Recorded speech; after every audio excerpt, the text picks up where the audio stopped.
YSR pension కానుక 1వ తారీఖు నేరుగా అవ్వతాతల దగ్గరికి వెళ్ళి 3,000 రూపాయలు ఈరోజు పెన్షన్ అందిస్తున్నటువంటి ఏకైక ప్రభుత్వం జగన్మోహన్ రెడ్డి గారి ప్రభుత్వం.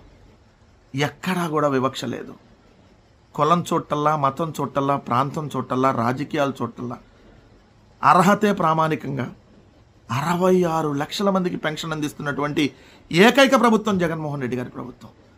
అంతకుముందు ఆంధ్రప్రదేశ్ రాష్ట్రంలో చంద్రబాబు నాయుడు గారి ప్రభుత్వంలో కేవలం 39 లక్షల మందికి మాత్రమే, అది కూడా 1,000 రూపాయలు. ఆ 1,000 రూపాయలు అందుకోవాలి అని అంటే అవ్వతాతలు గంటల తరబడి క్యూ లైన్లో నిలబడ్డ ఆ తమ్మురా పడలేదు రేపు రండి, లేదంటే జన్మభూమి కమిటీల దగ్గరికి వెళ్ళండి అని చెప్పి, లేదా జన్మభూమి కమిటీలు లంచాలు ఇస్తే మీకు పెన్షన్ ఇస్తామనేటటువంటి పరిస్థితి నుంచి ఈరోజు 1వ తారీఖు కోడి కూసేటటువంటి సమయానికి ఇంటికి వెళ్ళి అవ్వతాతల్ని నిద్రలేపి, తాత ఇదిగో జగనన్న ఇస్తున్నటువంటి పెన్షన్ అని చెప్పి 3,000 రూపాయలు వాళ్ళ చేతిలో పెట్టి వాళ్ళకు గుడ్ మార్నింగ్ చెప్పి వస్తున్నటువంటి ఏకైక ప్రభుత్వం జగన్మోహన్ రెడ్డి గారి ప్రభుత్వం.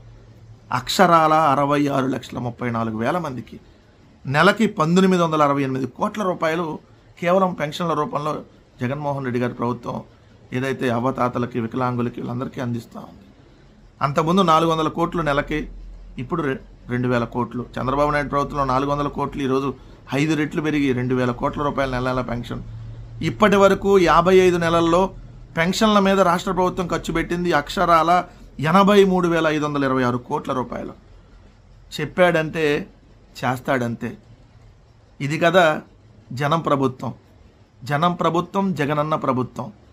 అందుకనే మళ్ళీ మన ఓటు జగన్మోహన్ రెడ్డి గారికి. జై జగన్, జై హో వైఎస్ఆర్ కాంగ్రెస్ పార్టీ.